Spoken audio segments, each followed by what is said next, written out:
నమస్తే welcome to STV news ముందుగా headlines చూద్దాం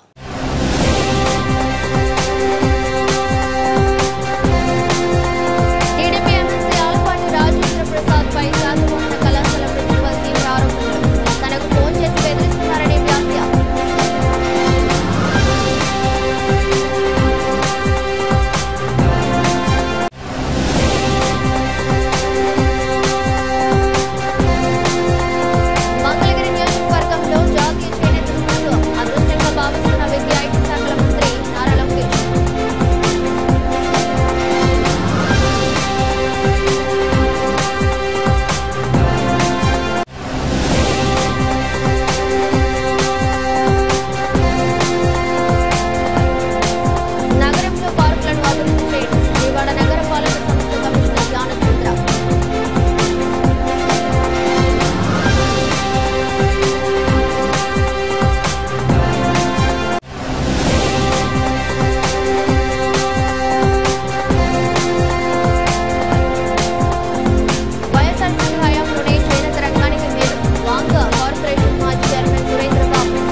ఎమ్మెల్సీ ఆలపాటి రాజేంద్ర ప్రసాద్ పై శాతవాహన కళాశాల ప్రిన్సిపల్ తీవ్ర ఆరోపణలు చేశారు. తనకు ఫోన్ చేసి బెదిరిస్తున్నారని, గతంలో కూడా మీ ఫ్యామిలీని చంపేస్తానని బెదిరించారని వ్యాఖ్యానించారు. తనకు తన కుటుంబానికి ఏ హాని జరిగినా దానికి ఆలపాటే బాధ్యత వహించాలని, పోలీసులు తనకు రక్షణ కల్పించాలని కోరారు. శాతవాహన డిగ్రీ కళాశాల వివాదం మరోసారి తెరపైకి వచ్చింది. కళాశాల principal Vankayalapati Srinivas TDP MLC Alapati Rajendra Prasad పై తీవ్ర ఆరోపణలు చేశారు. తనను బెదిరిస్తున్నారని, గతంలో కిడ్నాప్ చేసి గుంటూరు తీసుకెళ్లినట్లు ఆరోపించిన శ్రీనివాస్ ఈ మేరకు విజయవాడ పోలీస్ కమిషనర్ కు ఫిర్యాదు చేశారు. ఆలపాటి నుంచి వచ్చిన ఫోన్ కాల్ రికార్డింగ్ ను మీడియాకు విడుదల చేశారు. సిఐడి ద్వారా తన ఫోన్ ట్యాపింగ్ జరుగుతుందని పేర్కొన్నారు. సీఎం దృష్టికి విషయాన్ని తీసుకెళ్లినప్పటికీ బెదిరింపులు కొనసాగుతున్నాయని, తనకేదైనా జరిగితే అందుకు ఆలపాటి బాధ్యులని స్పష్టం చేశారు. అధికార పార్టీకి చెందిన నాయకుడిగా ఉన్న ఆలపాటి కళాశాల వ్యవహారాల్లో నేరుగా సంబంధం లేకపోయినా తనపై ఒత్తిడి తెస్తున్నారని అన్నారు. భయంతో పోలీసులు డీజీపీని ఆశ్రయించాల్సి వచ్చిందని వివరించారు. ప్రిన్సిపల్ శాతవాహన కాలేజీ మొన్న 30వ తారీఖు ఆలపాటి రాజేంద్ర ప్రసాద్ గారు మన MLC ruling party MLC kidnap చేశారు. మీ అందరికీ తెలిసిన విషయమే. చేశారు, వదిలేశారు, తీసుకొచ్చారు, అయిపోయిన తర్వాత సబ్సిక్వెంట్గా ఏంటంటే ఆ తర్వాత నుంచి ఆయన మళ్ళీ నన్ను బెదిరించడం మొదలుపెట్టారు. డిఫరెంట్ యాటిట్యూడ్స్లో అంటే నువ్వు నా దగ్గరికి రావాల్సిందే, నేను చెప్పినట్టు వినాల్సిందే. ఆయన మొన్న ఒక 4 days బ్యాక్ నాతో కాల్ రికార్డింగ్ కాల్ మాట్లాడి నీ ఫోన్ ఎక్స్ట్రాక్ట్ చేసాం, సిబిసిఐడి ద్వారా నీ ఫోన్లో ఉన్నటువంటి డేటా అంతా తీసాం, నువ్వు ఎవరెవరితో ఏం మాట్లాడుతున్నావో తీసాం అన్నారు. అంటే నేనేమి నక్సలైట్లో లేదా నేనేమి ఇంటర్నేషనల్ క్రిమినల్ కాదు, నా ఫోన్ డేటా అంటే గవర్నమెంట్. మళ్ళీ ఇంకొక మాట ఏమన్నానంటే నేను సీఎంతో కాల్ రికార్డింగ్ పంపిస్తాను, మీకు సీఎంతో నేను అన్నీ చెప్పి చేస్తున్నా అన్నాడు. అంటే ఈ ఇష్యూ అంతా సీఎం గారి దృష్టికి ఆయన తీసుకెళ్ళి నేను చేస్తున్నానని క్లియర్ కట్గా చెప్పారు. తర్వాత నన్ను ఇంకొకసారి ఏం చెప్పారంటే నిన్ను మీ ఫ్యామిలీని చంపేయడం 5 నిమిషాల పని అన్నారు. మళ్ళీ మన కాల్ రికార్డింగ్లో వాళ్ళ ఎవరితే మీ ఇంట్లో కానీ మీ ఫ్యామిలీ జోలికి రాను, నీ జోలికి వస్తాను, నిన్ను ఏదైనా చేస్తాను, నువ్వు నా దగ్గరకు వచ్చి నేను చెప్పినట్టు వింటే వదిలేస్తాను, లేకపోతే నేను చేయాల్సిన ప్రాసెస్లో చేస్తాను, నేను జైలుకి పంపిస్తాను, లేకపోతే నేను చంపేస్తాను. ఇదే ప్రాసెస్లో ఉంది. కాల్ రికార్డింగ్ మీకు వినంటే అర్థమవుతుంది. ఇప్పుడు నేను అందుకే ఇదే మ్యాటర్ని డీజీపీ గారికి వెళ్ళి కలిసి డీజీపీ గారికి ఇచ్చాను రిప్రజెంటేషను. డీజీపీ గారు నేను చూస్తానన్నారు. ఇప్పుడు సిపి గారికి కూడా ఇవ్వడానికి వచ్చాను. సిపి గారికి కూడా ఒక కాపీ ఇచ్చాను. అంటే ఆయన వేరే బిజీలో ఉన్నారు కాబట్టి ఇన్వాల్వ్ ఇచ్చేసాం. ఆయనకి ఇవ్వాల్సిన కాపీ ఇచ్చి దాంట్లో వీడియో విజువల్స్, నాతో ఆయన మాట్లాడిన ఆడియో అన్నీ కూడా పెట్టించాను. నేను అడిగేది ఏంటంటే పోలీసులు నాకు అప్పుడు హెల్ప్ చేసినట్టు హెల్ప్ చేసి నాకు ప్రొటెక్షన్ ఇచ్చి, నాకు మా ఫ్యామిలీకి ఆయనతో థ్రెట్ ఉంది కాబట్టి నన్ను హెల్ప్ చేయవలసిందిగా కోరడానికి సిపి గారికి వెళ్ళడానికి వచ్చాను. వాళ్ళు కానీ పరిశీలించి దీని మీద ఒక ఎఫ్ఐఆర్ ఇస్తే కనీసం మా ఫ్యామిలీ, ఎందుకంటే నేను సిస్టమ్ మామూలు చాలా స్థాయి తక్కువ అండి. ఇప్పుడు ఆయన అయితే ఓ political leader, ruling party MLC, నేను మామూలు స్థాయి. ఆయన ఏం చేసినా కూడా చేయగలిగింది కెపాసిటీ నాకు దగ్గర లేదు. నేను ఓన్లీ మీడియా ద్వారా పోలీసుల ద్వారా సహాయం తీసుకోవడం తప్ప నాకు వేరే కెపాసిటీ లేదు. కాబట్టి ఏంటంటే ఇచ్చాను, రిప్రజెంటేషన్ ఇన్వార్డ్ ఇచ్చాను. ఇంకేదైనా జరిగితే ఈ పోలీసులు మాకు హెల్ప్ చేస్తారని ఆలోచిస్తున్నాను. మీకు అంత ఆడియో పంపిస్తాను, ఆడియో చూడండి. ఆయన బెదిరించిన కాల్ రికార్డింగ్ కూడా నా దగ్గర ఉంది. సీఎం గారి దృష్టికి తీసుకెళ్లారన్నారు. నా ఫోన్ని మరి ఏ గవర్నమెంట్ ఏం పర్మిషన్ ఇచ్చిందో, ఫోన్ ట్యాప్ చేసే పర్మిషన్ గవర్నమెంట్ ఏమి ఇచ్చిందో లేదో మీరే తెలియాలి, ఆయనే చూసుకోవాలి. ఎందుకంటే ఆయన క్లియర్ కట్గా చెప్పాడు, సిబిసిఐడి ద్వారా నీ ఫోన్ ఎక్స్ట్రాక్ట్ చేశాను, సిబిసిఐడి ద్వారా నీ ఫోన్లో ఉన్నటువంటి డేటా అంతా తీయించాను, అంతా పెట్టానని చెప్పారు. అది ఎంతవరకు మరి అనేది గవర్నమెంట్ దాని మీద ఎంక్వైరీ వేసి చేస్తారని ఆశిస్తున్నా. ఆన్లైన్లో మొత్తం అన్ని కాపీలు పెట్టాను, అన్ని రికార్డింగ్స్ పెట్టాను. ఇక్కడ సిపి గారికి ఇవాళ ఇన్వాల్వ్ ఇచ్చి వచ్చాను. ఇక ఏదన్నా సిపి గారు చూసుకోవాలి, మీకు ఆ రికార్డింగ్ పంపిస్తాను. నాకు ఆయన నుంచి ప్రొటెక్షన్ కావాలి, ఎందుకంటే నాకైతే ఆయనతో లైఫ్ థ్రెట్ ఉంది. కంపల్సరీగా ఆయనతో ఏదో అయినా జరగదు, ఏం జరిగినా ఆయనదే బాధ్యత. నేను చెప్పేది ఏంటంటే ఏం జరిగినా నాకేం జరిగినా ఆయనదే బాధ్యత. ఎందుకంటే ఆయన ఏమన్నా అంటే ఇది కూడా చెప్పాడు, జగన్ లేడా, వాళ్ళు లేరా, వంశీ లేదా, ఎవరిని చంపేసినా నేను కూడా పెద్ద ఇబ్బంది పడను, 5 నిమిషాలు తిరుగుతూనే ఉంటాను, నాకు పెద్ద ప్రాబ్లం కూడా లేదన్నాడు. అంటే ఎవరు చేసినా ఏమున్నా మాకు జరిగేది ఏముండదు, మేము చంపేసినా ఏముంది, కొద్దిగా ఇబ్బంది పడతాం, తర్వాత నేను హ్యాపీగా అది బోళ్ళంత మంది తిరుగుతున్నారు, నేను కూడా తిరుగుతాను అన్నాడు. ఇంక అంతమించి ఏం లేదు. అది సార్ నేను ఇచ్చాను, కాపీ ఇచ్చాను. ఇప్పుడు కూడా ఏంటంటే నాకు పోలీస్ ప్రొటెక్షన్ చేసి నన్ను హెల్ప్ చేస్తారని ఆశిస్తున్నా. మంగళగిరి నియోజకవర్గంలో జాతీయ చేనేత దినోత్సవం జరుపుకోవడం అదృష్టంగా భావిస్తున్నానని విద్యా ఐటీ శాఖల మంత్రి నారా లోకేష్ పేర్కొన్నారు. చేనేత కార్మికులు పడుతున్న కష్టాలు నేరుగా చూశానన్నారు. అందుకే నేతన్నలందరినీ నేను చేనేత కళాకారులను ఈ సందర్భంగా పిలుస్తున్నాను అన్నారు. మంగళగిరిలో నిర్వహించిన జాతీయ చేనేత దినోత్సవ వేడుకల్లో సీఎం చంద్రబాబుతో కలిసి మంత్రి లోకేష్ పాల్గొన్నారు. ముందుగా వీవర్శాలలో ఏర్పాటు చేసిన చేనేత ఉత్పత్తుల స్టాళ్లను, వీవర్శాలలో మగ్గాలు, చేనేత వస్త్రాలను మంత్రి పరిశీలించారు. అనంతరం ఏర్పాటు చేసిన సభలో జై చేనేత అంటూ మంత్రి నారా లోకేష్ ప్రసంగాన్ని ప్రారంభించారు. ఈ సందర్భంగా మాట్లాడుతూ మంగళగిరి నియోజకవర్గంలో జాతీయ చేనేత దినోత్సవం జరుపుకోవడం నా అదృష్టంగా భావిస్తున్నానని, అందరూ చేనేతలను కార్మికులని అంటారు, కానీ నేను చేనేత కార్మికులు పడుతున్న కష్టాలు నేను నేరుగా చూశాను. దారానికి రంగు దగ్గర నుంచి మగ్గాలపై చీర నేసే వరకు అహర్నిశలు శ్రమిస్తారని, అద్భుతమైన డిజైన్స్ రూపొందిస్తారని, అందుకే నేతన్నలందరినీ నేను చేనేత కళాకారులని ఈ సందర్భంగా పిలుస్తున్నానన్నారు. 2019లో 21 రోజుల ముందు టీడీపీ అభ్యర్థిగా మీ ముందుకు వచ్చామని, 5300 ఓట్ల తేడాతో ఓడిపోయానన్నారు. కానీ మంగళగిరి పట్నం ఆనాడు 7000 మెజారిటీ ఇచ్చిందని, ఆనాడే నిర్ణయించానని చేనేత సోదరులు, నా సొంత కుటుంబ సభ్యులని ఓడిపోయిన మొదటి రోజు బాధ, ఆవేదన కలిగిందన్నారు. రెండో రోజు నుంచి ఆ బాధ, ఆవేదన నాలో కసి పెంచిందన్నారు. 5 ఏళ్లు ఇక్కడే పనిచేసి ప్రజలకు దగ్గర కావాలని నిర్ణయించుకున్నానని చెప్పారు.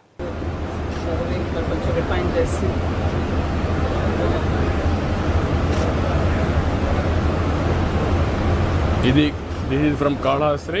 Yes. Handloom fabric main Venkalankari.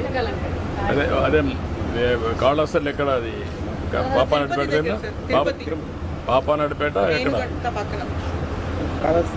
Kalahasti a village must have clarity on cluster కాళహస్తిలో కాదు రేణుగుంట పక్కన ఇంకా డెప్త్కి వెళ్ళాలి అది రావాలి లేకపోతే బ్రాడ్గా మీరు ప్రిస్క్రిప్షన్ పెడితే public may not appreciate human touch is important in this stories రాయడంలో హ్యూమన్ టచ్ ఇప్పుడు అక్కడెక్కడా కానీ ఆ ఇంట్లో ఫోటో కూడా వచ్చి అది కానీ మీరు వేయగలిగితే then it will have impact ఇదంతా ఏమంటే హ్యూమన్ స్టోరీస్ ఇవన్నీ వాళ్ళ టాలెంట్ని ఎగ్జిబిట్ చేయడానికి స్టోరీ టెల్లింగ్ అంతేగాని హిస్టరీ టెల్లింగ్ కాదు History is past, story is today. That you have to understand all of you. అందుకే నాకు ఒక డౌట్ చదువుతున్నా మీ అందరివి గుర్తుపెట్టుకోవాలి. సార్ ఇది మీరు సార్ మీకు లోపలికి వెళ్ళండి. ఇది మీరు 135 సెల్ఫ్ హెల్ప్ గ్రూప్స్కి తమరు యాన్ ఇచ్చారు సార్. అప్పుడు యాన్ ఇచ్చింది, యాన్ ఇస్తే వాళ్ళు ఏం చేసుకుంటారు అని చెప్పి మనం డిజైన్స్ ఇచ్చాము సార్ వాళ్ళకి. మన ఆఫీస్ నుంచి డిజైన్స్ ఇచ్చాము. సో ఇక్కడ మీరు చెప్పినట్టు సార్ రీడింగ్ పార్ట్తో పాటు స్టోరీ టెల్లింగ్. ఇది రీసెంట్ వాళ్ళ పేరు ఉంటుంది సార్, వీవర్ పేరు, ఏ ఊరు, ఎంత ఏజ్, ఎన్ని ఇయర్స్ ఎక్స్పీరియన్స్. ఇదిగోండి సార్ ఇక్కడ age of that person, name, her name is Sita, she is SHE worker, weaving experience 13 years, product name. ఇక్కడ వీవర్స్ ఆంధ్రప్రదేశ్ రాసినప్పుడు why can't put this emblem in this with cloth. Okay sir. అందులోనే separate కాకుండా ఇది కూడా పెట్టకూడదు, దాంట్లోనే use చేయాలి. Use చేస్తే QR కోడ్ దెన్ పర్మనెంట్గా ఉంటుంది. సార్ వీళ్ళందరూ సెల్ఫ్ హెల్ప్ గ్రూప్ సార్. మనం ఇప్పుడు కొంతమంది బ్రాండే వేస్తూ ఉంటారు. బ్రాండ్ ఈజ్ వాళ్ళ ఇది you think over like that, అప్పుడు మీకు బెటర్ ఇంపాక్ట్ వస్తుంది. ఇవందరూ లేడీస్ మీరు ఇచ్చిన సెల్ఫ్ హెల్ప్ గ్రూప్ వాళ్ళందరికీ మనము వేజెస్ ఇచ్చి, డిజైన్స్ ఇచ్చి ఇవన్నీ డెవలప్ చేసాం. మిమ్మల్ని ఎక్స్పెక్ట్ చేసేదమ్మా నువ్వేదో క్రియేటివిటీ తెస్తావని ప్రైవేట్ సెక్టర్ నుంచి. ప్రొఫెషనలిజం ఆల్ బిగ్ కంపెనీస్ కూడా ఇప్పుడు చారిటీకి వస్తున్నారు అందరూ. వచ్చినప్పుడు మళ్ళీ రివైవ్ చేసి మార్కెట్ చేసే పరిస్థితి రావాలి.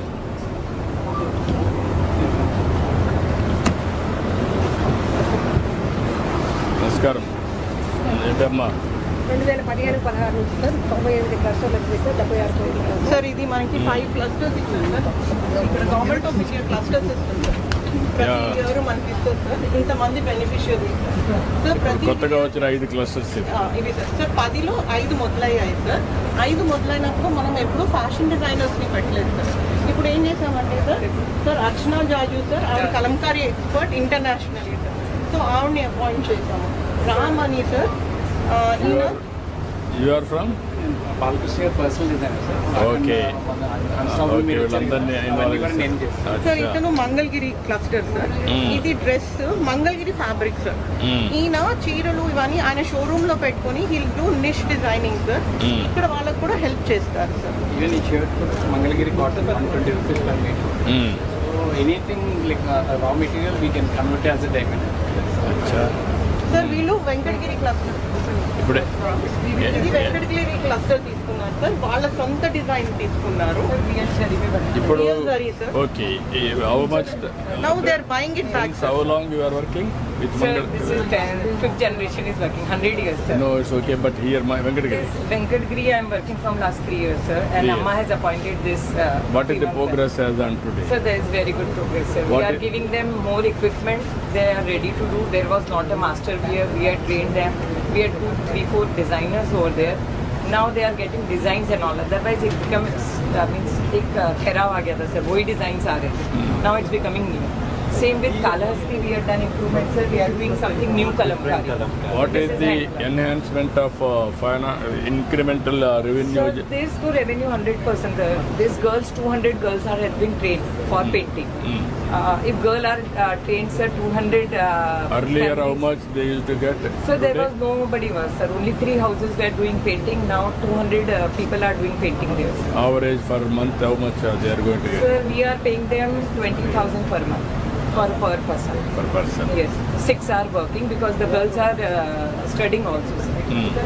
Because of security reason, not allowed. I got sir that she's doing MBA also, who is managing my whole workshop. Okay. She's pursuing for MBA also, sir. How many people you are able to board as on today? Sir ఇప్పుడు వెంకటగిరి వచ్చేటప్పటికి sir beneficiaries 3,387 మంది sir.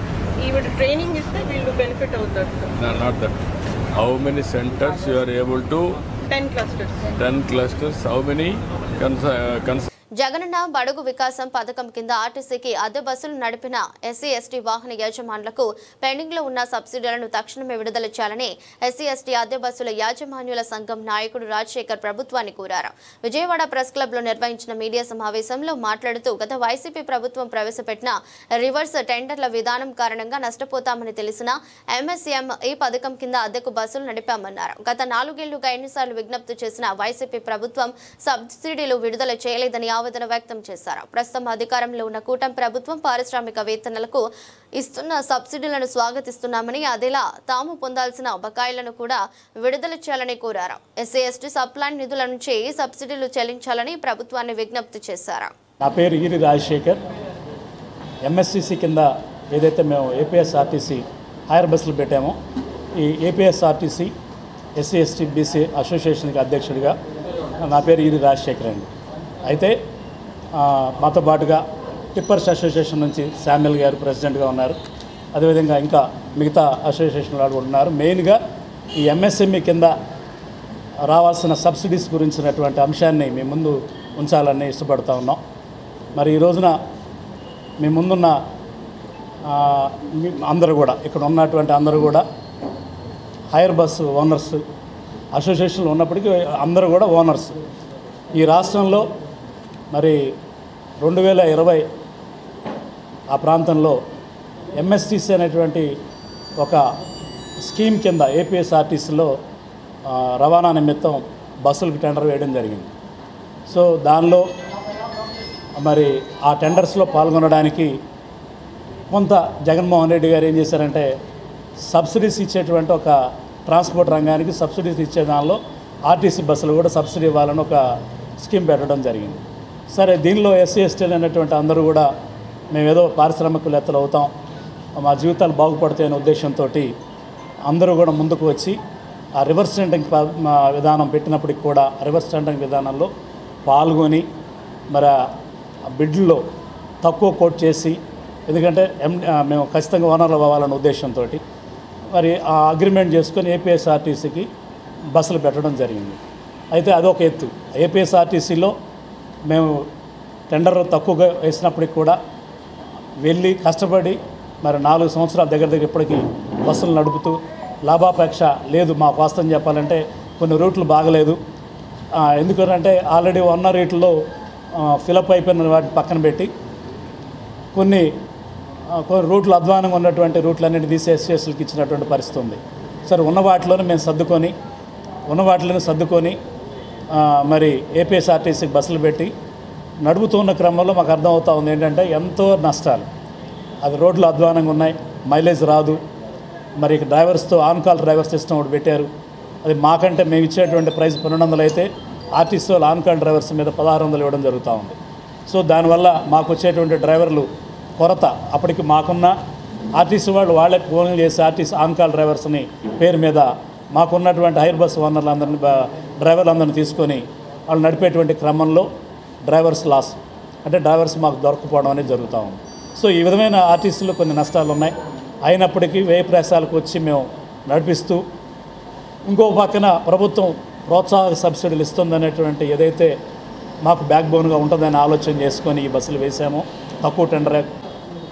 Jagananna బడుగు వికాసం అని దళిత ఎంటర్ప్రెన్యూర్స్ని promote చేయడం కోసం మా ప్రభుత్వం కృషి చేస్తుందని జగన్మోహన్ రెడ్డి ఆధ్వర్యంలో ఒక పథకం ప్రకటించారు. మరి ఈ వీళ్ళందరూ కూడా యజమానులు, బస్సు యజమానులు, ట్రక్కుల యజమానులు ప్రభుత్వం లోన్ తీసుకున్నారు. వీళ్ళు బ్యాంకుల్లో అప్పులు కట్టాలి, లక్షల రూపాయల అప్పులు ఉన్నాయి, కోట్ల రూపాయలైనవి.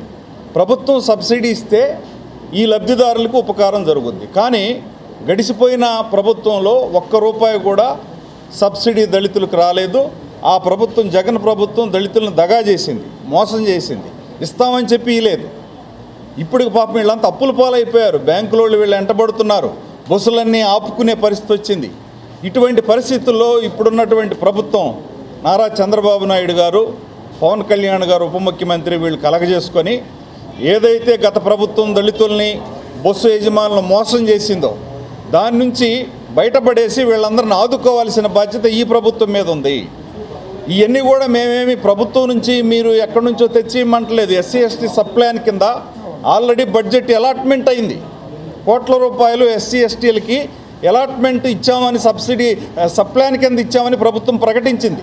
ముఖ్యమంత్రి గారు వెంటనే చొరవ తీసుకొని ఖచ్చితంగా సబ్ ప్లాన్ నిధుల్లో దాదాపు 76 కోట్లు సబ్సిడీ రావాల్సి ఉంది. వీళ్ళకి 200 మంది బస్సు యజమానులు. వీళ్ళు బస్సు యజమానులు అని ఉత్సాహపడతా ఉంటే వీళ్ళని అప్పుల పాలు చేస్తుంది ప్రభుత్వం. ఇంకా వీళ్ళని చూసిన తర్వాత దళితుల్లో కానీ గిరిజనుల్లో కానీ ఏ ఒక్కడు ఆ బస్సుల జోలి, కారుల జోలి పోయే పరిస్థితే ఉండదు. కాబట్టి నూతన ఎంటర్ప్రెన్యూర్స్ని ప్రమోట్ చేయాలంటే దళితుల నుంచి ఖచ్చితంగా ముందు వీళ్ళని ఆదుకోవాలి. మేము కూడా రాష్ట్ర ముఖ్యమంత్రి గారికి ఈ సందర్భంగా వీళ్ళ తరఫున దళిత బహుజన్ ఫ్రంట్, వివిధ దళిత సంఘాలు, ఉద్యోగ సంఘాల తరఫున రాష్ట్ర ప్రభుత్వానికి విజ్ఞప్తి చేస్తున్నాం. వెంటనే దళిత ఎంటర్ప్రెన్యూర్స్గా బస్సులు తీసుకున్న ఈ బస్సు యజమానులకు రావాల్సిన 76 కోట్ల సబ్సిడీని రాష్ట్ర ప్రభుత్వం వెంటనే విడుదల చేసి వీళ్ళని ఆదుకోవాలని విజ్ఞప్తి చేస్తున్నాం. వెంటనే అతి త్వరలో ఈ యజమానులతో పాటు మరి దళిత ఉద్యమాల తరపున మేమందరం కూడా ఎస్సీ ఎస్టీ ఉద్యోగ సంఘాలు, దళిత గిరిజన సంఘాలు, బహుజన సంఘాలందరం కూడా కలిసి రాష్ట్ర ముఖ్యమంత్రికి, ఉప ముఖ్యమంత్రికి విన్నవించడానికి అపాయింట్మెంట్స్ తీసుకుంటున్నాం. ప్రభుత్వం వెంటనే విడుదల చేయకపోతే ఖచ్చితంగా ఆందోళన బాట పడటానికి కూడా మేము సిద్ధపడుతున్నామని ఈ సందర్భంగా ప్రభుత్వానికి హెచ్చరిక చేస్తున్నాం. నగరంలోని పార్కులను అభివృద్ధి చేసి కొత్త పార్కులను ప్రణాళికలను సిద్ధం చేయాలని విజయవాడ నగరపాలక సంస్థ ధ్యానచంద్ర హెచ్ఎం అన్నారు. గురువారం ఉదయం తన పర్యటనలో భాగంగా Prakasam barrage, Krishnalanka, Patamata, PCR junction ప్రాంతాలన్నీ క్షేత్రస్థాయిలో పరిశీలించారు. స్క్రాప్ పార్కును సందర్శించి పార్కులను అభివృద్ధి చేయాలని, ప్రజలకు ఆహ్లాదకరమైన వాతావరణాన్ని అందించేందుకు ఆహ్లాదకరమైన పార్కులను ఏర్పాటు చేయాలని, థీమ్ పార్కుల నిర్మాణం కోసం ప్రణాళికను రూపొందించాలని డిప్యూటీ డైరెక్టర్ హార్టికల్చర్ చంద్రశేఖర్ని ఆదేశించారు. నగర నగర పరిధిలోని రోడ్డులలో గుంతలు లేకుండా చూసుకోవాలని, ప్యాచ్ వర్క్లు ఎప్పటికప్పుడు వేస్తూ గుంతలు లేని నగరంగా ఉంచాలని, ఇంజనీరింగ్ సిబ్బంది ఎప్పటికప్పుడు పర్యవేక్షిస్తుండాలని ఇంజనీరింగ్ అధికారులను ఆదేశించారు. తదుపరి పటమటలోని అన్న క్యాంటీన్ను పరిశీలించారు. ఎల్లప్పుడూ అన్న క్యాంటీన్లో పరిశుభ్రమైన వాతావరణం నెలకొల్పాలని, పారిశుద్ధ్య నిర్వహణలో ఎటువంటి లోపం ఉండరాదని, వ్యర్థ నిర్వహణ ఎప్పటికప్పుడు సక్రమంగా నిర్వహించాలని అధికారులను ఆదేశించారు.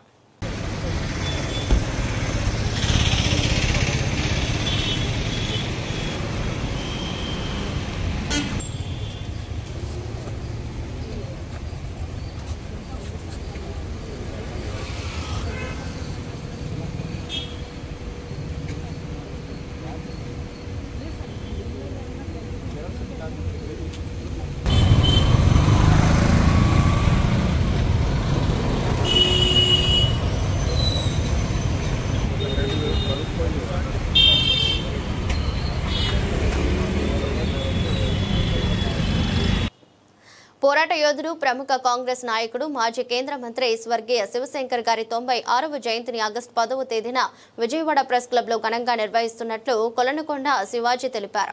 గాంధీనగర్ ప్రెస్ క్లబ్లో నిర్వహించిన విలేకరుల సమావేశంలో మాట్లాడుతూ ఆదర్శ నేతగా, ప్రజాసేవకు అంకితమైన వ్యక్తిగా, స్వయం కృషితో రాజకీయాలలో కీలక స్థానం ఏర్పరచుకున్న నేతగా, యువతకు ప్రేరణగా శివశంకర్ నిలిచారని సందర్భంగా తెలిపారు. శివశంకర్ గారి జీవితం, వ్యక్తిత్వం ప్రతి ఒక్కరికి తెలిసి ఉండాలని, ఆయన స్ఫూర్తిదాయక జీవితాన్ని అందరికీ చేరవేయాలని ఉద్దేశంతో ఈ జయంతి వేడుకలు నిర్వహిస్తున్నామని పేర్కొన్నారు. కార్యక్రమంలో ప్రజలు, కాంగ్రెస్ పార్టీ నాయకుల, అభిమానులు పెద్ద సంఖ్యలో పాల్గొని విజయవంతం చేయాలని పిలుపునిచ్చారు. పోరాట యోధుడు, దివంగత మాజీ కేంద్ర మంత్రి వర్యులు స్వర్గీయ పి శివశంకర్ గారి 96వ జన్మదినోత్సవం విజయవాడలో చేయడానికి కాపు, బీసీ, ఎస్సీ, ఎస్టీ, మైనార్టీ వర్గాలకి సంబంధించిన, అగ్రవర్ణాలకు సంబంధించిన కొంతమంది నేతలు కలిసి ఆలోచన చేసి ఈ నగరంలో చేయడానికి నిర్ణయించుకున్నాము. 10వ తారీఖు నాడు ఉదయం 10:30 గంటలకి గాంధీనగర్ ప్రెస్ క్లబ్ నందు శివశంకర్ గారి 96వ జయంతి వేడుకలు ఘనంగా నిర్వహిస్తూ ఉన్నాము. శివశంకర్ గారి వేడుకలు విజయవాడలో నిర్వహించడానికి ప్రధానమైన ఉద్దేశం ఏంటంటే, నేటి తరానికి శివశంకర్ గారు చేసిన సేవ తెలియజేయాల్సిన అవసరం ఉంది. ఆదర్శవంతమైన, నిరాడంబర పోరాట పటిమ కలిగిన నాయకులు సమాజాన్ని నుంచి తయారు చేసి ప్రజలకి సేవ చేయడం కోసం అందించే ఉద్దేశంతోనే మేము మా మిత్ర బృందం అంతరం కూడా మిత్ర బృందం అంతరం కూడా ఈ నిర్ణయం తీసుకున్నాం. శివశంకర్ గారి గురించి ప్రత్యేకంగా చెప్పాల్సిన అవసరం ఏమీ లేదు. 1952కు ముందు, స్వాతంత్రోద్యమానికి ముందు పాకిస్తాను, కరాచీ, పెషావర్ ప్రాంతాల్లో చదువుకొని అక్కడ రైల్వే స్టేషన్లో బూటు పాలిష్ చేసి స్వయం కృషి మీద 1952వ సంవత్సరంలో ఉస్మానియా యూనివర్సిటీ నుంచి లా డిగ్రీ తీసుకున్న తర్వాత 1953లో ఆయన న్యాయవాద వృత్తి ఎన్రోల్ అయిన తర్వాత నుంచి మొట్టమొదటిసారి పండిట్ జవహర్లాల్ నెహ్రూ దగ్గరికి భారతదేశంలో ఏ నాయకుడు ఎక్కడికి కూడా వెళ్ళి ఆయన్ని కలిసిన పాపాన లేదు. కానీ ఈయన వ్యయ ప్రయాసలు కోర్చి ప్రథమ ప్రధాని పండిట్ జవహర్లాల్ నెహ్రూ గారిని కలిసి భారతదేశంలో బీసీల ఆర్థిక, రాజకీయ, సాంఘిక స్థితిగతులు మెరుగుపరచడం కోసం ఒక కమిషన్ వేయండి అని చెప్పి నెహ్రూ గారి దృష్టికి వెళ్ళి ఆయనకి విజ్ఞప్తి చేస్తే ఆయన అచ్చరు చెంది మెచ్చుకొని నీకు మంచి భవిష్యత్తు ఉంటుంది అని చెప్పి ఈయన డిమాండ్ మేరకు, ఈయన అభ్యర్థన మేరకు బీసీల స్థితిగతులు మెరుగుపరచడం కోసం కాకా కాల్కర్ కమిషన్ని, మొదట బీసీ కమిషన్ని వేయించే దానికోసంలో పి శివశంకర్ గారి పాత్ర గణనీయం అయిందని చెప్పి ఈ సందర్భంగా మనవి చేస్తున్నా. ఆంధ్రప్రదేశ్ విషయానికి సంబంధించి కనుక వచ్చినట్టయితే 1953 నుంచి అనేక దఫాలుగా అందరూ కూడా ఫైల్స్ పట్టుకు తిరిగి కోర్టులో రాబడి గురించి ఆలోచిస్తూ ఉంటారు. కానీ ఆయన 20 సంవత్సరాలు 4 ముఖ్యమంత్రులు, బూర్గుల రామకృష్ణారావు గారు, సంజీవ్ రెడ్డి గారు, టి.ఎన్.జే. గారు, మళ్ళీ సంజీవ్ రెడ్డి గారు, వీళ్ళందరి దగ్గరికి తిరిగి ఇప్పుడు ఏదైతే ఆంధ్రప్రదేశ్ విభజిత ఆంధ్రప్రదేశ్లో మనం బీసీలకి ఒక పట్టిక, ఒక ఇండెక్స్ తయారు చేసే దానికోసం ఆయన కోర్టుల చుట్టూ ప్రధాన తాడేపల్లి వైఎస్ఆర్సీపీ కేంద్ర కార్యాలయంలో జాతీయ చేనేత దినోత్సవంను ఘనంగా జరిపించారు. కేంద్ర పార్టీ కార్యాలయ ఇన్ఛార్జ్ ఎమ్మెల్సీ లేళ్ల అప్పిరెడ్డి ఆధ్వర్యంలో జరిగిన ఈ కార్యక్రమం దేవాంగ కార్పొరేషన్ మాజీ చైర్మన్ సురేంద్రబాబు, ఆప్కో మాజీ చైర్మన్ చిల్లపల్లి మోహన్ రావు తదితరులు పాల్గొన్నారు. ఈ సందర్భంగా చేనేత రంగానికి వైఎస్ఆర్సీపీ ప్రభుత్వ హయాంలో జరిగిన మేలును వారు గుర్తు చేశారు. కూటమి ప్రభుత్వం ఏర్పడిన తరువాత చేనేత రంగానికి చీకటి రోజులు వచ్చాయని మండిపడ్డారు. చేనేత కార్మికులకు ఎన్నికలకు ముందు ఇచ్చిన ఏ ఒక్క హామీని కూడా ఈ ప్రభుత్వం పూర్తిగా అమలు చేయలేదని ఆగ్రహం వ్యక్తం చేశారు. స్వాతంత్ర్యం వచ్చిన తర్వాత చూస్తే చేనేతలకు ఎవరైనా నేరుగా సాయం అందించారంటే అది ఖచ్చితంగా సీఎంగా వైఎస్ జగన్ అని చెప్పక తప్పదు.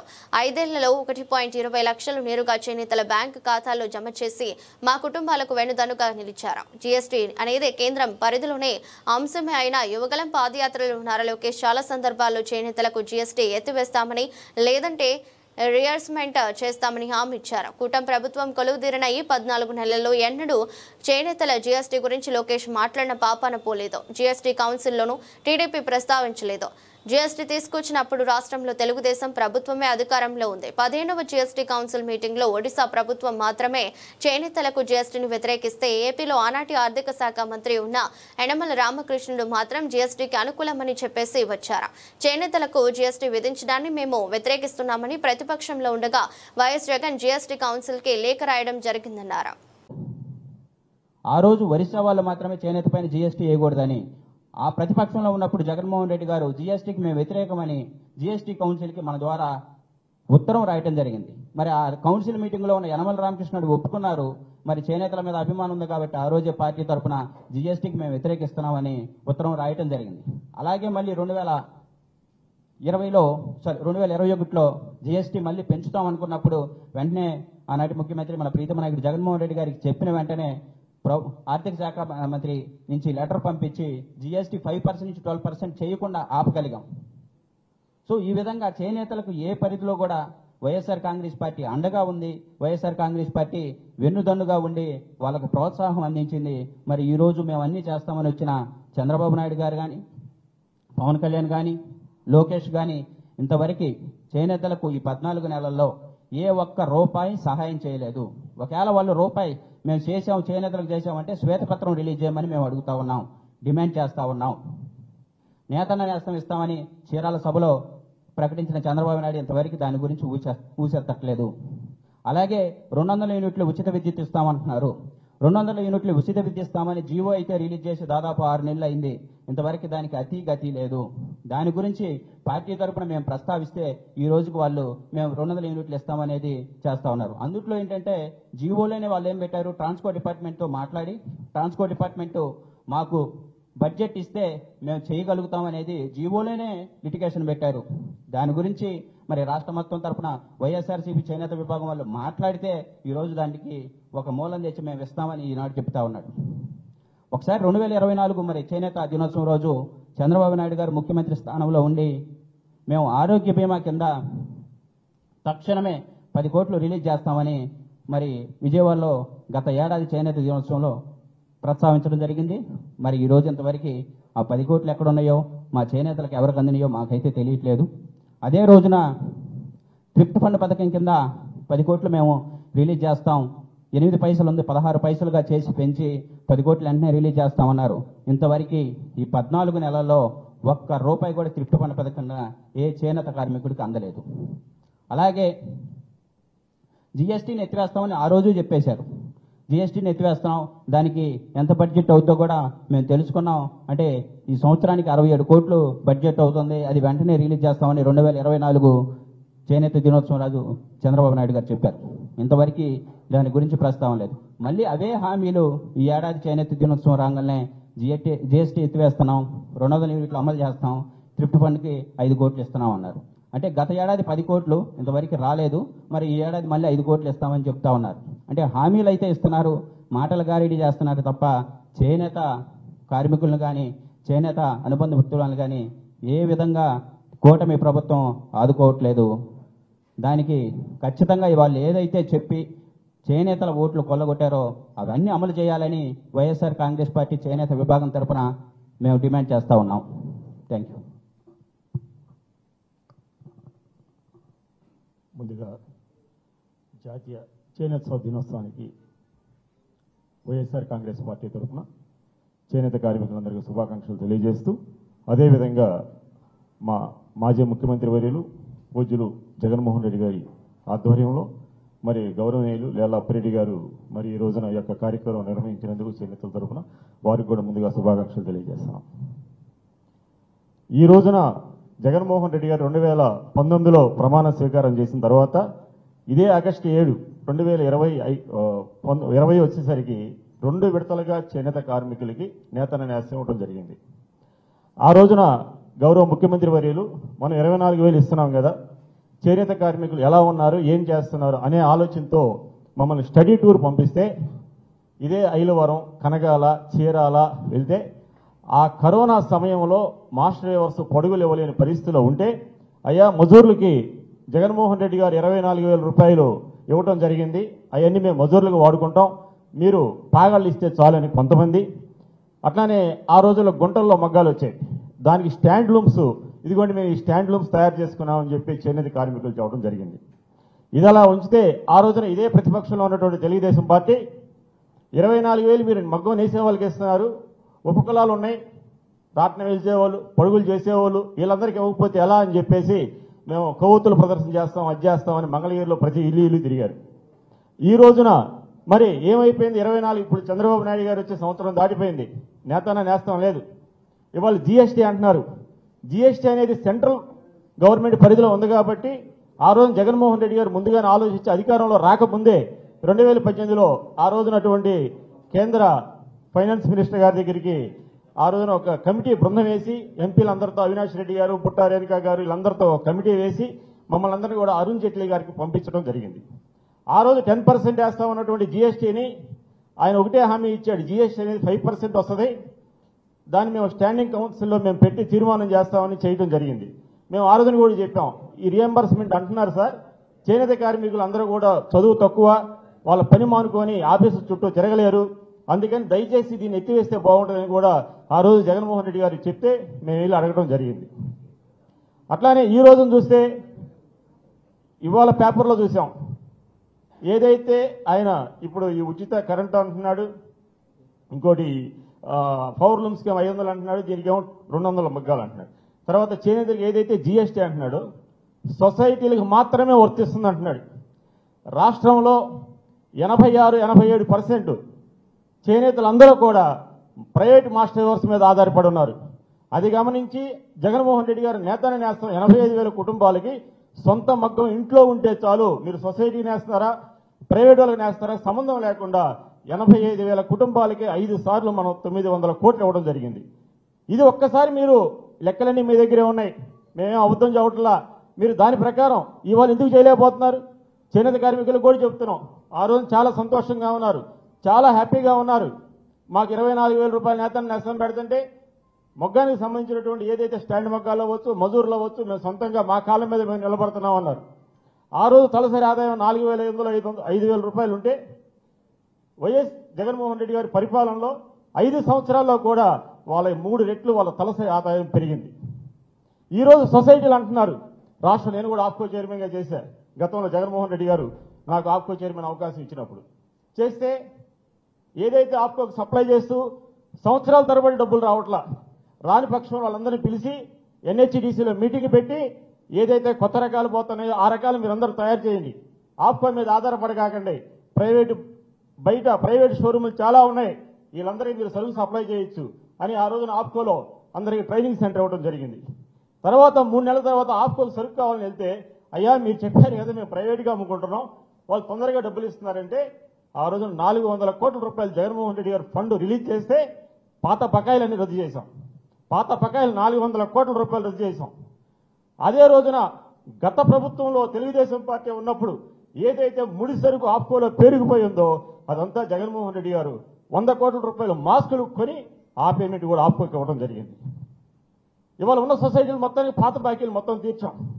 ఇదే నేషనల్ హ్యాండ్లూమ్ డే 2023లో పార్టీ సెంట్రల్ ఆఫీసులో మీటింగ్ పెడితే సొసైటీ వాళ్ళంతా వచ్చి 1977 ఆప్కో పుట్టిన తర్వాత మార్చి 31 బ్రాటా ఓవర్ లేనిది ఒక వైఎస్ఆర్ కాంగ్రెస్ పార్టీలోనే అని ఆ రోజున సొసైటీ వాళ్ళు అందరూ కూడా చెప్పడం జరిగింది.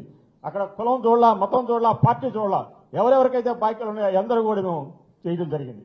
అట్లానే ఆప్కో సేల్స్ పెరిగితే సొసైటీలకు పని పెరిగిద్దని తిరుపతిలో లేపాక్షి పక్కన షోరూమ్, అట్లానే కడపలో 3 అంతస్తుల ఓన్ బిల్డింగ్, అట్లానే తిరుపతి ఎయిర్పోర్ట్, విజయవాడ ఎయిర్పోర్ట్, విజయవాడలో, గుంటూరులో, ఒంగోలులో అత్యాధునికమైనటువంటి షోరూములు కూడా పెడతాం జరిగింది. ఇటువంటి కార్యక్రమాలు మీరు ఏదైనా సరే చేసి ఉంటే మీరు ఏదైనా శ్వేతపత్రం రిలీజ్ చేయండి. మా సోదరుడు అన్నట్టుగా నేను చేసింది ఇది.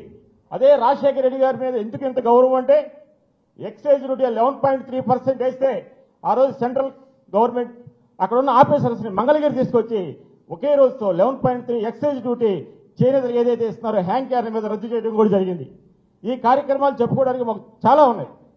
కానీ మేము ఒకటే మిమ్మల్ని అడుగుతున్నాం, మళ్ళీ ఈ రోజు కూడా మీరు నేతన న్యాసం లేదు, పైపెచ్చి జీఎస్టీ రద్దు అంటున్నారు. ఆ జీఎస్టీ కూడా సొసైటీలు అంటున్నారు. సొసైటీలు నడుస్తున్నాయి. గుంటూరు, కృష్ణా, పశ్చిమ గోదావరి, తూర్పు గోదావరి జిల్లాలో మాత్రమే సొసైటీలు నడుస్తున్నాయి.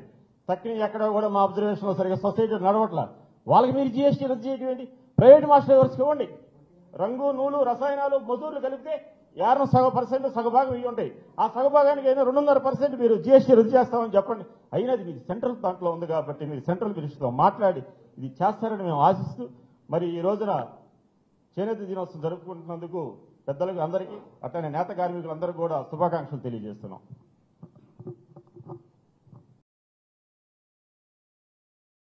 కావలసినటువంటి బట్టల్ని నేర్చి వాళ్ళని సమాజానికి అందించడంలో కీలకమైనటువంటి పాత్ర పోషించినటువంటి ఆ వర్గం ఇవాళ పరిపాలకుల నిర్లక్ష్యం వల్ల పరిపాలకులు ఇవాళ ఎందుకంటే ఎన్నికలకు ముందు వాళ్ళు చేసినటువంటి వాగ్దానాలు ఓట్లు వేయించుకున్న తర్వాత ఆ వర్గాన్ని ఏ విధంగా మోసం చేస్తున్నటువంటి పరిస్థితులు కూడా ఆలోచన చేయవలసినటువంటి పరిస్థితులు కూడా ఇవాళ ఉన్నాయి.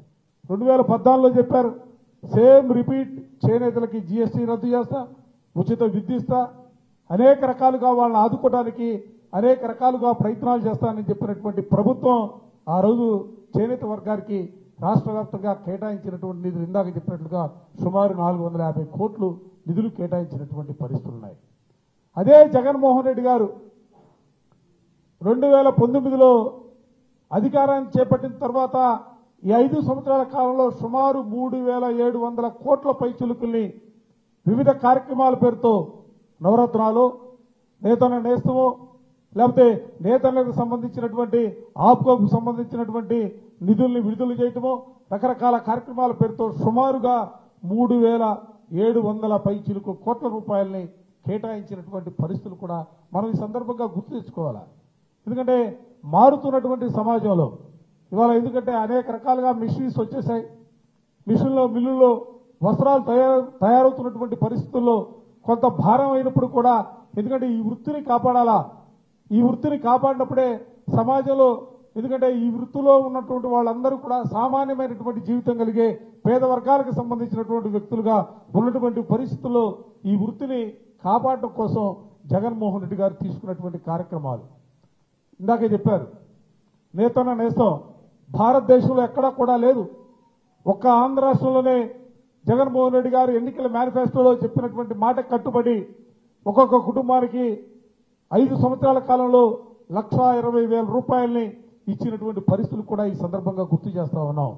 మిత్రులు మోహన్ రావు గారు ఉన్నారు ఆప్కో చైర్మన్ గా ఆయన హయాంలోనే ఈ రాష్ట్రంలో అనేక ప్రాంతాల్లో ప్రభుత్వమే అవుట్లెట్ని ప్రారంభించి ప్రజలకి దగ్గరగా ఈ వస్త్రాలని కూడా అమ్ముకోవడానికి ఒక ఏజెన్సీని పెట్టి ప్రజలకు అందుబాటులో ఉంచినటువంటి వైనం కూడా ఈ సందర్భంగా గుర్తు తెచ్చుకోవాలా. అదే పరిస్థితుల్లో ఎందుకంటే అధికారంలో లేకున్నా వైఎస్ఆర్ కాంగ్రెస్ పార్టీ నేతన్నల అభివృద్ధి పట్ల ప్రత్యేకమైనటువంటి చిత్తశుద్ధి కలిగినటువంటి పార్టీగా వాళ్ళ ప్రయోజనాలను కాపాడటంలో తప్పనిసరిగా ఎందుకంటే ఇవాళ రాష్ట్ర ప్రభుత్వం పదే చెబుతున్నటువంటి జీఎస్టీ రద్దుకు సంబంధించి కానీ ఉచిత విద్యుత్తు కాగితాల మీద ఉంటాయి, ఎక్కడా కూడా ప్రాక్టికల్ గా జరుగుతున్నటువంటి పరిస్థితి లేదు.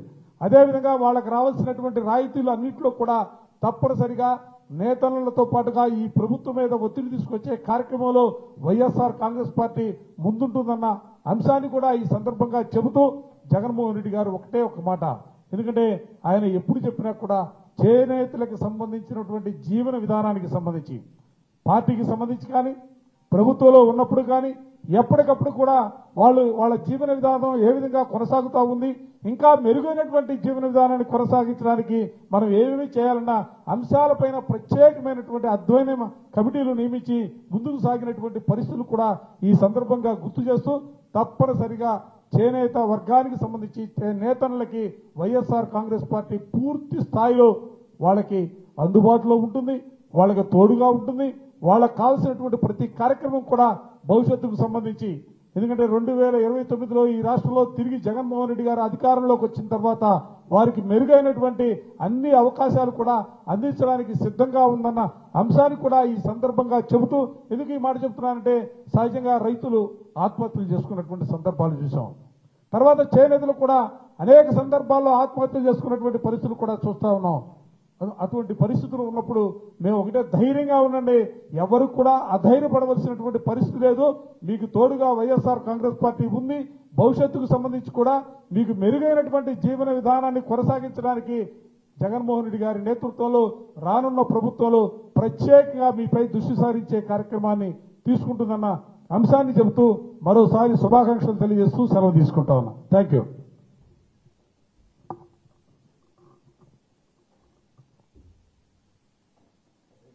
పోలవరం ప్రాజెక్టు పరిధిలో దీర్ఘకాలంగా ఉన్న సమస్యలను పరీక్షించాలని జలవనరుల శాఖ మంత్రి నిమ్మల రామానాయుడును సిపిఎం రాష్ట్ర కార్యదర్శి వి శ్రీనివాసరావు కోరారు. పోలవరం ముంపు ప్రాంతంలో మునక గ్రామాలను గుర్తించడంలోనూ కాంటూరు లెక్కల్లోనూ తప్పులున్నాయని తెలిపారు. సిపిఎం ప్రతినిధి బృందం వినతికి స్పందించిన మంత్రి నిమ్మల రామానాయుడు నిర్వాసితుల సమస్యల పరిష్కారానికి ప్రత్యేక సెల్ ఏర్పాటు చేస్తామని హామీ ఇచ్చారు. పోలవరం ప్రాజెక్టు పరిధిలో దీర్ఘకాలంగా ఉన్న సమస్యలను పరిష్కరించాలని, నిర్వాసిత కాలనీలో చాలా చోట్ల కనీస సౌకర్యాలు లేవని, మంచినీళ్లు, పాఠశాలల డ్రైనేజీ, రహదారి సదుపాయం కూడా లేదని, వాటిని పరిరక్షించాలని జలవనరుల శాఖ మంత్రి నిమ్మల రామానాయుడు సిపిఎం రాష్ట్ర కార్యదర్శి వి శ్రీనివాసరావు కోరారు. ఈ మేరకు బుధవారం సాయంత్రం పార్టీ రాష్ట్ర కార్యవర్గ సభ్యులు బి బలరాం, సిపిఎం రంపచోడవరం జిల్లా కార్యదర్శి బి కిరణ్, ఏలూరు జిల్లా కార్యదర్శి ఏ రవి, రాష్ట్ర కమిటీ సభ్యులు ఎం నాగమణి, ఏ అశోక్, అల్లూరి సీతారామరాజు జిల్లా రంపచోడవరం నియోజకవర్గ సిపిఎం ప్రతినిధి బృందం బాధితులతో కలిసి వెలగపూడి సచివాలయంలో మంత్రి నిమ్మల రామానాయుడుకు శ్రీనివాసరావు వినతి పత్రం సమర్పించారు. ముంపు ప్రాంతంలో నెలకొన్న ఇబ్బందులన్నీ మంత్రికి వివరించారు. అనంతరం మీడియాతో మాట్లాడుతూ పోలవరం ముంపు ప్రాంతంలో మునక గ్రామాలను గుర్తించడంలోనూ కాంటూరు లెక్కల్లోనూ తప్పులున్నాయని తెలిపారు. దీనివల్ల ఒక గ్రామంలో సగం ముంపుగా ఉంటే మరొక సగం ముంపేతర ప్రాంతాల్లో ఉన్నట్లు రికార్డులో రాశారని చెప్పారు. పోలవరం ప్రాజెక్టు నిర్వాసితుల సమస్యలను పరిష్కరించడంలో కేంద్ర రాష్ట్ర ప్రభుత్వాలు తగు చొరవ చూపించడం లేదని తెలిపారు.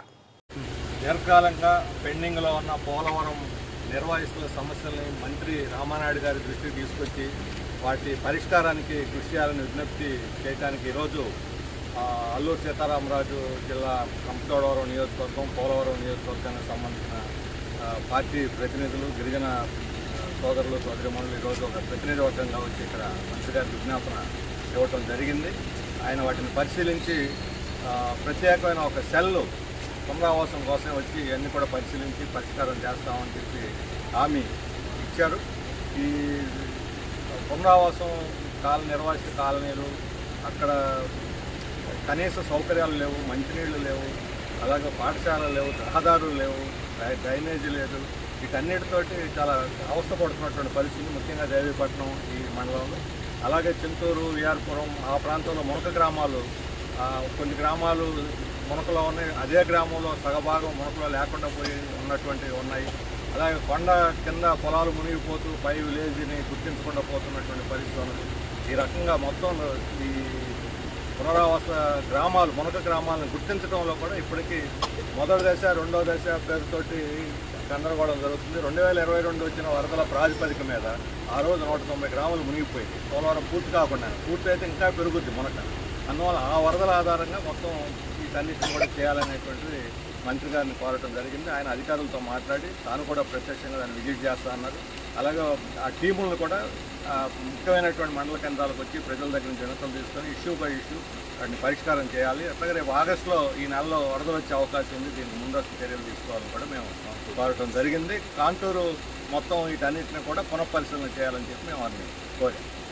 చేనేత కుటుంబాలకు ఆంధ్రప్రదేశ్ ముఖ్యమంత్రి చంద్రబాబు నాయుడు మరో శుభవార్త చెప్పారు. గుంటూరు జిల్లా మంగళగిరిలో ఏర్పాటు చేసిన 11వ జాతీయ చేనేత దినోత్సవంలో ఆయన మాట్లాడుతూ కొత్త పథకం గురించి ప్రకటించారు. నేతన్న భరోసా పథకం కింద చేనేత కుటుంబాలకు ఏడాదికి 25,000 ఇస్తామని వెల్లడించారు. ఈ నెల నుంచి చేనేత కుటుంబాలకు 200 యూనిట్లు, మర మగ్గాలకు 500 యూనిట్లు ఉచితంగా ఇస్తామని హామీ ఇచ్చారు. ఉచిత విద్యుత్ వల్ల రాష్ట్ర వ్యాప్తంగా 93,000 కుటుంబాలకు లబ్ధి చేకూరుతుందని పేర్కొన్నారు.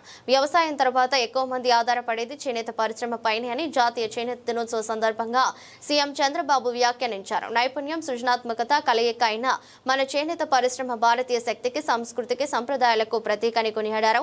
చిన్న వయసులోనే అనారోగ్యం పాలవుతున్న నేతన్నలకు అండగా నిలవాలనే ఉద్దేశంతో తొలిసారి నేతన్నలకు 50 ఏళ్లకే పెన్షన్ ఇచ్చామని అన్నారు. అధికారంలో ఉన్నా లేకపోయినా తెలుగుదేశం పార్టీ చేనేత కార్మికుల కోసం పోరాటం చేసిందని గుర్తు చేశారు. Tollywood and Bollywood. Venkatesh sir, all celebrities. Not celebrities will, that is only one angle. Celebrities only to expose and market it and brand it. For branding, sir, to get awareness. It has to go to common man. Yeah. All VIPs, everybody has to use it. Then only market will be created. Yes, sir. For real jerry. Sir, youngsters wear off now. Youngsters are wearing shirts. Different type of work we are doing. Yes, sir. This You is are also continuously changing the design. Yeah. Demand driven, market passion, everything. I want to do, sir, ki youngsters should wear this, and I want to go international to keep this, sir. I'd heard Modi ji's speech. He is taking art and craft to Japan. So I want to take this Andhra craft to Japan, sir. I need this help from government. Sir, yesterday we said no, sir. Japan ki adugutunnaru. Sir, I'm working hard for it. As on today, how many weavers? Around 1,80,000 or 90,000? Yes, 93,000. How many people we are engaging? Different designs, different players, everybody. Sir, 500 family I am engaging, sir. With the Tata, Birla and this designers all put together. 20,000, no sir, 12,000 sir. 12,000. We have to increase double, sir. Double, not only double, every functionary, those who are interested, if you can do that. Sir, it is help needed, sir, there from government. They need training, sir. We are coming to 30 crores, sir. And we will take it forward. We will work it out, all those things, but you have to create market and also latest design. That I will do, sir. This is 100 years business. Sir, ఇది చిలుకూరుపేటలో start చేశారు sir. ఇవన్నీ Mangalagiri product ని women empowerment కోసమే చేపిస్తాను. అక్కడ wife weavers women ఉన్నారు కదండి, వాళ్ళందరికీ నేను ఇవన్నీ ట్రైనింగ్స్ ఇచ్చి ఓన్లీ వీవర్స్కే కాదు, వీవర్ ఇది తయారు చేస్తారు. అక్కడ ఉన్న సెల్ఫ్ హెల్ప్ గ్రూప్స్ తోటి మేము ఇది నేర్పిస్తున్నాను అనమాట training. And also fabric painting, అంటే ఇప్పుడు ట్రెండ్స్కి తగిన విధంగా వాళ్ళకి కూడా ఎంప్లాయ్మెంట్ ఇస్తే అప్పుడు వాళ్ళు కొన్నాళ్ళు 2-3 months after as we can do we can earn అన్న వాళ్ళు డెవలప్ అవుతారు. సెల్ఫ్ కాన్ఫిడెన్స్ వస్తుంది. వన్ ఫ్యామిలీ వన్ ఎంటర్ప్రెన్యూర్ కాన్సెప్ట్కి లేడీస్ అందరినీ తీసుకెళ్తారు. Okay, but that's good. villages and she does very good. Yeah. Okay, brother. Sir, ఇది మన export ని మనం రెడీ చేసిన work sir. Because we are getting ready for the exam.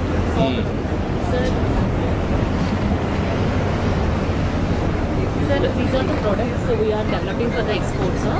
So we are doing the product diversification, sir, so that our weavers can get more and more orders. You are having any networking or only Apco is it? Sir, from NIFT. I'm from NIFT, sir. I have designs export house నుంచి మన government of India is asking us to do these designs. From the HPC Promotion Council, sir. So according to them, we are designing for the export market, sir. What is the supply? What is the demand today? Sir, మనం వెళ్ళిన తర్వాత వాళ్ళు మనకి samples చూసి orders ఇస్తారు sir. This is the first time we are going into the export market. You are trying. Yes, sir. We already sir, already we have orders. We have orders from 13. వార్తలు ముగించే ముందు మరోసారి headlines.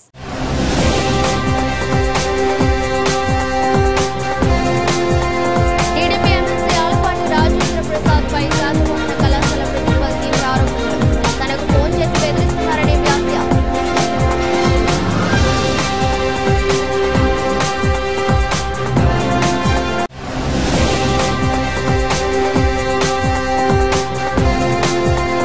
Mangalagiri నియోజకవర్గం